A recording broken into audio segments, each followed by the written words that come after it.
নমো বিষ্ণবে নারায়ণায় নমো। রাধে রাধে, জয় শ্রীকৃষ্ণ। আমরা জানি সমস্ত ব্রতের মধ্যে একাদশী সর্বশ্রেষ্ঠ বা সর্বোত্তমব্রত।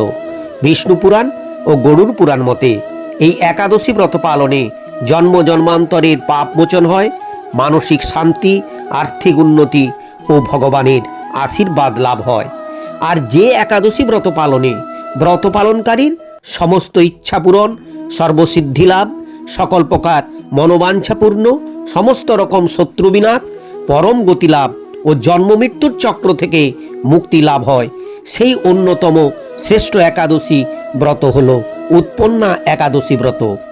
আজ আমরা জানব উৎপন্না একাদশী ব্রত কবে পালিত হবে, এই পবিত্র ব্রতের সংকল্প মন্ত্র ও পারণ মন্ত্র কি, সঠিক পারণের সময় কখন, এই ব্রত পালনের সঠিক নিয়ম কি, এই ব্রতের সঙ্গে যুক্ত দেবী একাদশীর জন্ম কথা এবং ব্রতের মাহাত্ম্য কি। চলুন শুরু করি। পরম পবিত্র ও দেবতাদের অত্যন্ত প্রিয় এই উৎপন্না একাদশী সাধারণত অগ্রহায়ণ মাসের কৃষ্ণপক্ষের একাদশী তিথিতে পালন করা হয়। তবে পঞ্জিকার বিদগণের মতে কখনো কখনো এই একাদশী কার্তিক মাসের শেষেও পালিত হয়, তখন এটিকে কার্তিকের উৎপন্না একাদশী বলে। এই পবিত্র একাদশী ব্রত পালিত হবে আগামী 15ই নভেম্বর 2025 খ্রিস্টাব্দ, বাংলা 28শে কার্তিক 1432 বঙ্গাব্দ শনিবার। কারণ এই একাদশী তিথি শুরু হচ্ছে 14ই নভেম্বর বাংলা 27শে কার্তিক শুক্রবার রাত্রি 3:46 থেকে, শেষ হচ্ছে 28শে কার্তিক 15ই নভেম্বর শনিবার শেষ রাত্রি 4:22। তাই একাদশী ব্রত পালিত হবে শনিবার। ব্রত পালনের সঠিক নিয়ম: 1. ব্রতের আগের ও পরের দিন সাত্ত্বিক আহার গ্রহণ করুন। 2. ব্রতের দিন ব্রহ্ম মুহূর্তে প্রাতঃস্নান করে তিলক ধারণ, সংকল্প মন্ত্র পাঠ করে তুলসী জলদান, তুলসী মহারানী ও রাধাকৃষ্ণের সেবা আরতি করে হরে কৃষ্ণ মহামন্ত্র নাম জপ করতে করতে তুলসী পরিক্রমা করে ব্রতের প্রাথমিক কাজ শুরু করুন।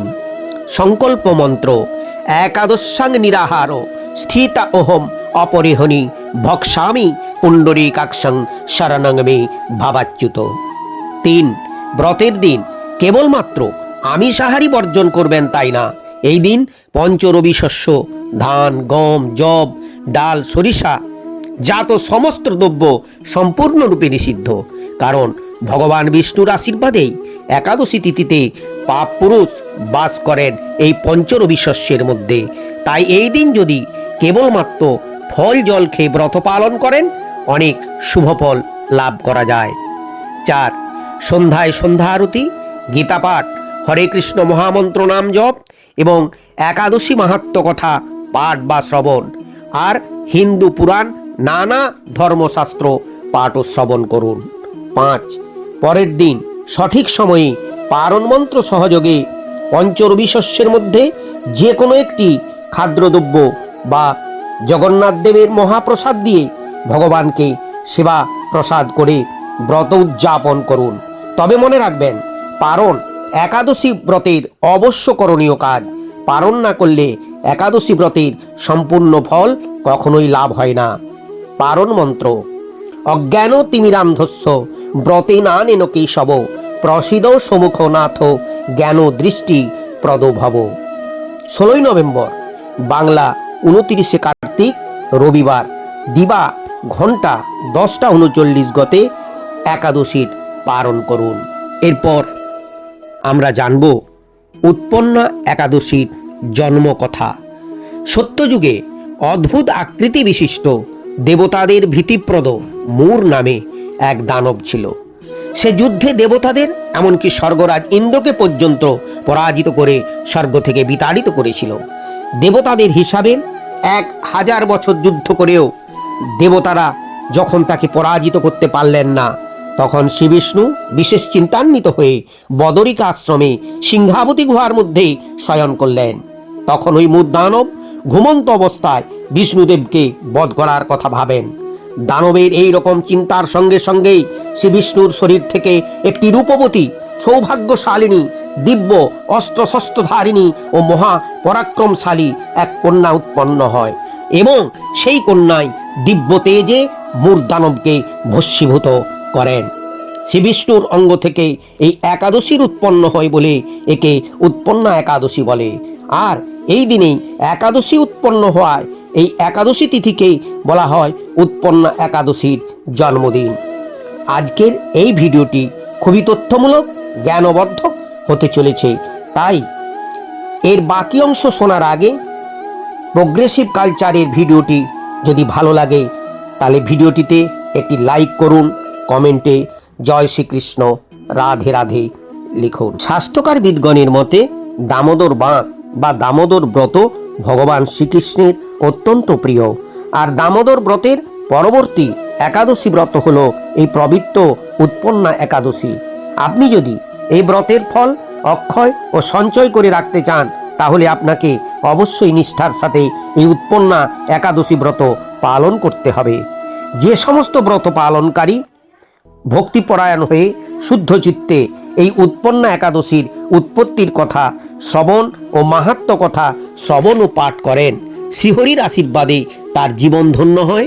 তাহলে আসুন এখন আমরা সকলে ভক্তি ও নিষ্ঠার সাথে উৎপন্না একাদশীর উৎপত্তির কথা ও মাহাত্ম্য কথা শ্রবণ করি। অর্জুন বললেন, হে দেব, অগ্রহায়ণের পুণ্যপ্রদায়ী কৃষ্ণপক্ষের একাদশীকে কেন উৎপন্না বলা হয় এবং কি জন্যই বা এই একাদশী পরম পবিত্র ও দেবতাদের প্রিয় তা জানতে ইচ্ছা করি। আপনি কৃপা করে আমাকে তা বলুন। শ্রী ভগবান বললেন, হে পৃথাপুত্র, পূর্বে সত্যযুগে মূর নামে এক দানব ছিল। অদ্ভুত আকৃতি বিশিষ্ট সেই দানবের স্বভাব ছিল অত্যন্ত কোপন। সে দেবতাদেরও ভীতিপ্রদ ছিল। যুদ্ধে দেবতাদের এমনকি স্বর্গরাজ ইন্দ্রকে পর্যন্ত পরাজিত করে স্বর্গ থেকে বিতাড়িত করেছিল। এইভাবে দেবতারা পৃথিবীতে বিচরণ করতে বাধ্য হয়েছিল। তখন দেবতারা মহাদেবের কাছে গিয়ে নিজেদের সমস্ত দুঃখ সবিস্তারে জানালেন। শুনে মহাদেব বললেন, হে দেবরাজ, যেখানে শরণাগত বৎসল জগন্নাথ গরুধ্বজ বিরাজ করছেন তোমরা সেখানে যাও। তিনি আশ্রিতদের পরিত্রাণকারী, তিনি নিশ্চয়ই তোমাদের মঙ্গল বিধান করবেন। দেবাদিদেবের কথা মতো দেবরাজ ইন্দ্র দেবতাদের নিয়ে ক্ষীর সমুদ্রের তীরে গমন করলেন। জলে শায়িত শ্রী বিষ্ণুকে দর্শন করে দেবতারা হাত জোড়ো করে তার স্তব করতে লাগলেন। স্তুতির মাধ্যমে নিজ নিজ দৈন্য ও দুঃখের কথা তারা ভগবানকে জানালেন। ইন্দ্রের কথা শুনে ভগবান নারায়ণ বললেন, হে ইন্দ্র, সেই মূর দানব কি রকম, সে কেমন শক্তিশালী তা আমায় বলো। ইন্দ্র বললেন, হে ভগবান, প্রাচীনকালে ব্রহ্মবংশে তালজঙ্ঘা নামে এক অতি পরাক্রমী অসুর ছিল। তারই পুত্র সেই মূর অত্যন্ত বলশালী, ভীষণ উৎকট ও দেবতাদের ভয় উৎপাদনকারী। সে চন্দ্রাবতী নামে এক পুরীতে বাস করে। স্বর্গ থেকে আমাদের বিতাড়িত করে তার স্বজাতি কাউকেও রাজা, কাউকেও অন্যান্য দিকপাল রূপে প্রতিষ্ঠিত করে এখন সে দেবলোকে সম্পূর্ণ অধিকার করেছে। তার প্রবল প্রতাপে আজ আমরা পৃথিবীতে বিচরণ করছি।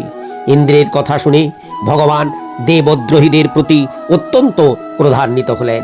তিনি দেবতাদের সঙ্গে চন্দ্রাবতী পুরীতে গেলেন। সেই দৈত্যরাজ শ্রীনারায়ণকে দর্শন করে পুনঃ গর্জন করতে লাগলো। দেবতা এবং অসুরদের মধ্যে তুমুল যুদ্ধ শুরু হয়ে গেল। যুদ্ধে দেবতারা পরাজিত হয়ে এদিকে ওদিকে পালিয়ে গেল। তখন যুদ্ধক্ষেত্রে শ্রীনারায়ণকে একা দেখে সেই দানব তাকে দাঁড়াও দাঁড়াও বলতে লাগলো। শ্রী ভগবান ক্রোধে গর্জন করতে বললেন, হে দুরাচার দানব, আমার বাহুবল দেখ। এই বলে শ্রী অসুর পক্ষীয় সমস্ত যোদ্ধাদের দিব্যবাণের আঘাতে নিহত করতে লাগলেন। তখন তারা প্রাণ ভয়ে নানা দিকে পালাতে লাগলো। সেই সময় নারায়ণ দৈত্য সৈন্যদের মধ্যে সুদর্শন চক্র নিক্ষেপ করলেন। ফলে সমস্ত সৈন্য ধ্বংসপ্রাপ্ত হলো। একমাত্র নূর অসুরই জীবিত ছিল। সে অস্ত্রযুদ্ধে নারায়ণকেও পরাজিত করল। তখন নারায়ণ দৈত্যের সাথে বাহুযুদ্ধে লিপ্ত হলেন। এইভাবে দেবতাদের হিসাবে 1000 বছর যুদ্ধ করেও ভগবান তাকে পরাজিত করতে পারলেন না। তখন শ্রীহরি বিশেষ চিন্তান্বিত হয়ে বদরিকা আশ্রমে গমন করলেন। সেখানে সিংহাবতী নামক একটি গুহা আছে। এই গুহাটি 1 দ্বার বিশিষ্ট এবং 12 যোজন অর্থাৎ 86 মাইল বিস্তৃত। ভগবান বিষ্ণু সেই গুহার মধ্যে শয়ন করলেন। সেই দৈত্যও তার পিছন পিছন ধাবিত হয়ে গুহার ভিতরে প্রবেশ করলো। সে বিষ্ণুকে নিদ্রিত বুঝতে পারল। অত্যন্ত আনন্দিত হয়ে ভাবতে লাগলো, আমার সাথে যুদ্ধে পরাজিত হয়ে বিষ্ণু এখানে গোপনে শুয়ে আছে, এখন আমি তাকে অবশ্যই বধ করব। দানবের এই রকম চিন্তার সঙ্গে সঙ্গে শ্রী বিষ্ণুর শরীর থেকে একটি কন্যা উৎপন্ন হলো। এই কন্যাই উৎপন্না একাদশী। তিনি রূপবতী, সৌভাগ্যশালিনী, দিব্য অস্ত্র শস্ত্রধারিণী ও বিষ্ণু তেজ সম্ভূতা বলে মহাপরাক্রমশালী ছিলেন। দৈত্যরাজ সেই স্ত্রীরূপিণী দেবীর সাথে তুমুল যুদ্ধ শুরু করলো। কিছুকাল যুদ্ধের পর দেবীর দিব্য তেজে অসি ভস্মীভূত হয়ে গেল। তারপর বিষ্ণু জেগে উঠে সেই ভস্মীভূত দানবকে দেখে বিস্মিত হলেন। এক দিব্য কন্যাকে তার পাশে হাত জোড়ো করে দাঁড়িয়ে থাকতে দেখলেন। বিষ্ণু বললেন, হে পরাক্রান্ত উগ্রমূর্তি, এই মূর দানবকে কে বধ করল? যিনি একে হত্যা করেছে তিনি নিশ্চয়ই প্রশংসনীয় কর্ম করেছে। সেই কন্যা বললেন, হে প্রভু, আমি আপনার শরীর থেকে উৎপন্ন হয়েছি। আপনি যখন ঘুমিয়েছিলেন তখন এই দানব আপনাকে বধ করতে চেয়েছিল, তা দেখে আমি তাকে বধ করেছি। আপনার কৃপাতেই আমি তাকে বধ করতে পেরেছি। একথা শুনে ভগবান বললেন, আমার পরাশক্তি, তুমি একাদশীতে উৎপন্ন হয়েছ, তাই তোমার নাম হবে একাদশী। আমি এই ত্রিলোকে দেবতা ঋষিদের অনেক বর প্রদান করেছি। হে ভদ্রে, তুমিও তোমার মনোমতো বর প্রার্থনা করো, আমি তোমাকে তা প্রদান করব। একাদশী বললেন, হে দেবেশ, ত্রিভুবনের সর্বত্র আপনার কৃপায় সর্ববিঘ্ন নাশিনী সর্বপ্রদায়িনী রূপে যেন পরম পূজ্য হতে পারি এ বিধান করুন। আপনার প্রতি ভক্তিবশত যারা শ্রদ্ধা সহকারে আমার ব্রত পালন করবে, উপবাস করবে, তাদের সর্বসিদ্ধি লাভ হবে, এই বর প্রদান করুন। বিষ্ণু বললেন, হে কল্যাণী, তাই হোক। উৎপন্না নামে প্রসিদ্ধ তোমার ব্রত পালনকারীর সমস্ত ইচ্ছা পূর্ণ হবে। তুমি তাদের সকল মনোবাসনা পূর্ণ করবে, এতে কোনো সন্দেহ নেই। তোমাকে আমার শক্তি বলে মনে করি, তাই তোমার ব্রত পালনকারী সকলে আমারই পূজা করবে। এর ফলে তারা মুক্তি লাভ করবে। তুমি হরিপ্রিয়া নামে জগতে বিখ্যাত হবে। তুমি ব্রত পালনকারীর শত্রু বিনাশ, পরম গতি দান এবং সর্বসিদ্ধি প্রদান করতে সমর্থ হবে। ভগবান বিষ্ণু এইভাবে উৎপন্না একাদশীকে বরদান করে অন্তর্হিত হলেন। সমস্ত ব্রতকারী দিবারাত্রি ভক্তিপরায়ণ হয়ে এই উৎপন্না একাদশীর উৎপত্তির কথা শ্রবণ কীর্তন করলে শ্রীহরির আশীর্বাদ লাভে ধন্য হবেন। ভিডিওটি ভালো লাগলে লাইক, কমেন্ট, শেয়ার করুন। এই রকম আরও একাদশীর তথ্যমূলক জ্ঞানবর্ধক ভিডিও পেতে প্রোগ্রেসিভ কালচার চ্যানেলটিকে সাবস্ক্রাইব করে আমাদের উৎসাহিত করুন। সকলে একাদশী ব্রত পালন করুন। ভগবানের কৃপায় সবাই ভালো থাকুন, সুস্থ থাকুন, দীর্ঘ জীবন লাভ করুন।